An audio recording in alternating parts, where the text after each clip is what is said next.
Ya Tuhan, dalam tiap denyut nadiku, ku ucap syukur tiada henti atas anugerah panggilan-Mu. Kasih karunia menyertai kamu dan damai sejahtera dari Tuhan Allah Bapa kita dan dari anaknya Tuhan Yesus Kristus. Amin. Salam. Selamat pagi dan salam bahagia untuk kita semua.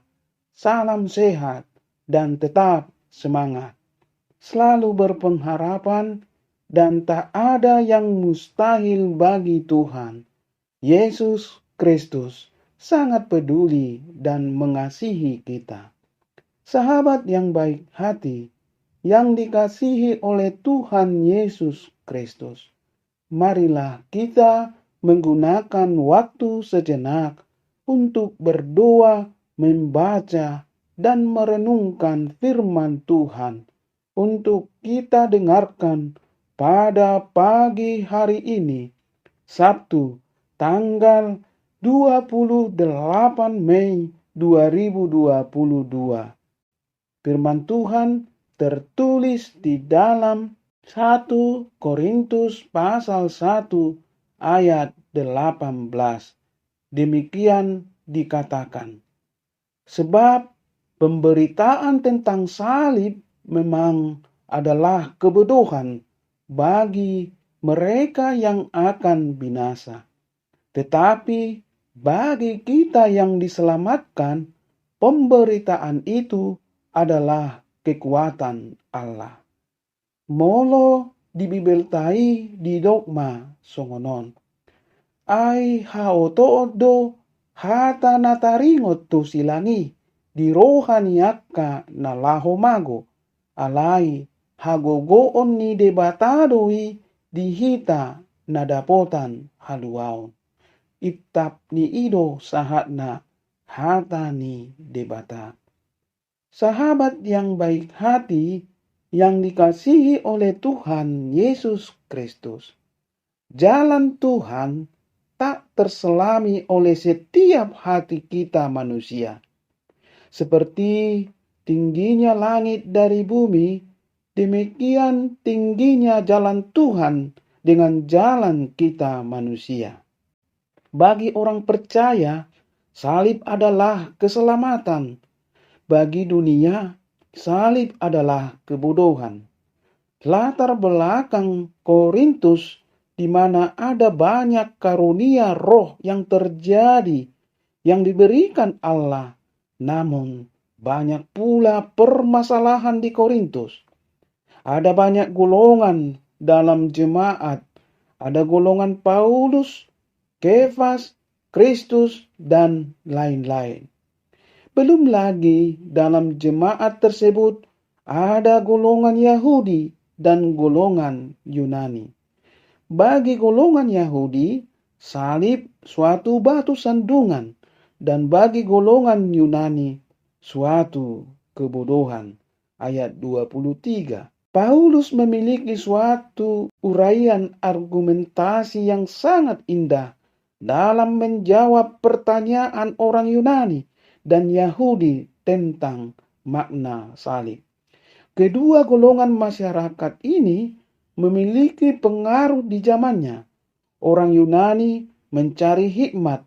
Mereka terkenal dengan para filsufnya dan sudah memiliki pikiran yang sangat maju pada zamannya dengan mengembangkan nalar dan pikiran-pikiran logis. Mengapa bagi orang Yunani salib sebagai kebodohan? Salib dalam pandangan mereka adalah kutuk atau akhir perjalanan bagi seorang yang memiliki hukuman berat. Maka sungguh tak masuk akal bagi mereka kalau salib adalah jalan keselamatan dari Allah.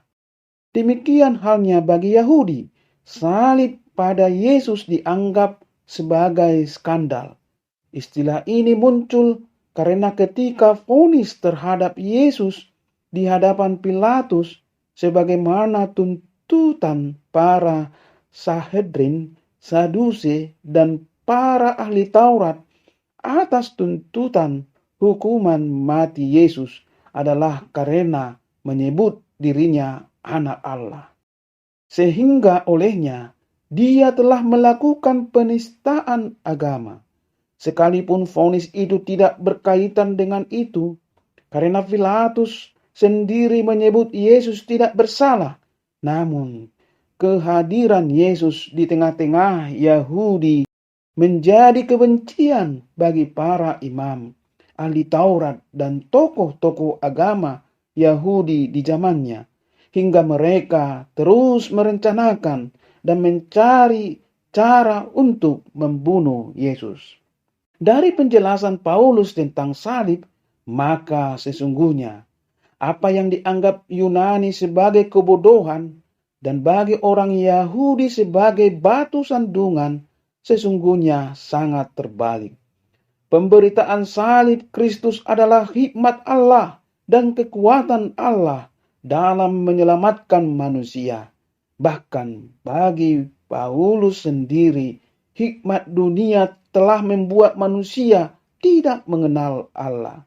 Yang bodoh bagi Allah lebih besar daripada hikmat manusia. Atau yang lemah dari Allah adalah lebih kuat daripada manusia. Jadi siapakah yang sesungguhnya berhikmat atau jalan hikmat? Apakah hikmat manusia yang mau binasa itu, atau mereka yang percaya yang sekalipun dianggap manusia suatu kebodohan? Pada ayat 24 dan ayat 25 jelas Paulus menyebutkan, tetapi untuk mereka yang dipanggil, baik orang Yahudi maupun orang bukan Yahudi, Kristus adalah kekuatan Allah dan hikmat Allah. Sebab yang bodoh dari Allah lebih besar hikmatnya daripada manusia, dan yang lemah dari Allah lebih kuat daripada manusia. Jalan salib adalah jalan yang dipakai Allah untuk menyelamatkan manusia. Jalan salib ini merupakan alur pikiran yang sesungguh terbalik, bahkan pikiran bodoh bagi mereka yang menganggap dirinya berhikmat di zamannya. Manusia dibenarkan Allah melalui Kristus, bukan karena benar sama sekali, tidak. Manusia berdosa dan semestinya mendapatkan hukuman mati karena dosa. Namun Kristus membenarkan manusia melalui pengorbanan Kristus di salib, sehingga dengan itu memperoleh kebenaran sebagai anugerah Allah di dalam Kristus. Pengudusan di dalam Kristus dilakukan lewat pengorbanan Kristus yang rela mati di kayu salib dan memberikan hidupnya. Kematian Kristus di kayu salib adalah sebagai korban penghapusan dosa yang sekali untuk selamanya demi menyelamatkan manusia. Darah Yesus membasuh dosa manusia, tidak dapat bersih oleh karena perbuatannya sendiri atau hasil usahanya sendiri. Manusia dikuduskan hanya oleh darah Yesus Kristus yang ditumpahkan untuk tebusan dosa. Manusia berdosa adalah budak dosa dan manusia diperhamba dosa. Karena itu Kristus telah menebus kita dari perhambaan dosa dan kita menjadi milik Kristus. Salib Yesus menyatakan bahwa Allah yang kita kenal dan sembah bukan hanya Allah yang jauh, transenden, tetapi juga Allah yang dekat dengan kita, imanen, yang turun ke bumi memberi penebusan bagi kita. Ibrani pasal 12 ayat 18 sampai ayat 24. Pandangan tentang Allah yang transenden, yang maha kudus, yang jauh, menakutkan bagi manusia untuk mendekatinya. Begitulah yang ditemukan dalam budaya Perjanjian Lama. Manusia perlu melakukan ritual suci untuk menghampiri Allah di tempat kudusnya.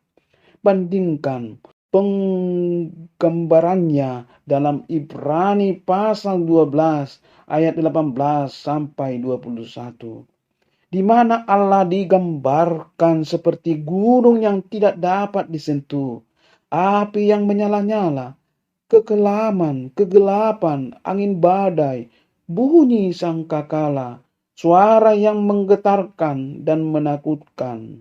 Penulis menggambarkan keadaan bagaimana Nabi Musa dan bangsa Israel dulu mengalami suara Tuhan langsung ketika mereka ada di Gunung Sinai. Boleh kita bandingkan Ulangan 9. Pandangan penulis kitab Ibrani tentang Allah yang dikenal dalam Kristus Yesus adalah Allah yang imanen, akrab, dekat. Bandingkan penggambarannya dalam Ibrani pasal 12 ayat 22 sampai ayat 25, di mana Allah digambarkan sebagai Bukit Sion, kota Allah yang hidup, Yerusalem surgawi, kumpulan yang meriah bersama beribu-ribu malaikat, jemaat-jemaat, anak-anak sulung, Allah yang menghakimi semua orang, yang hidup bersama roh-roh orang-orang benar yang telah menjadi sempurna, Yesus pengantara perjanjian baru, dan melaluinya orang Kristen dimampukan untuk mendatangi hadirat Allah dan mengalami hubungan yang akrab dan intim. Inilah hikmat Allah dan kekuatan Allah di dalam salib yang menjadi jalan keselamatan bagi manusia. Kenyataan dalam gereja saat ini juga ada golongan Yahudi dan Yunani. Golongan Yahudi selalu ingin melihat tanda-tanda ajaib dalam gereja atau dikatakan mujizat. Sementara golongan Yunani selalu berpikir rasional dan bisa diterima dengan akal pikiran manusia dan harus memperhatikan kepentingan orang banyak dan perbuatan baik. Namun salib adalah nyata bahwa Allah berinkarnasi ke dunia untuk memberikan kemerdekaan dan kebebasan bagi orang berdosa. Kristus adalah fokus, bukan manusia, dengan segala kecerdasan dan kebijaksanaan filsafat hidupnya. Kristus adalah kekuatan dan hikmat Allah.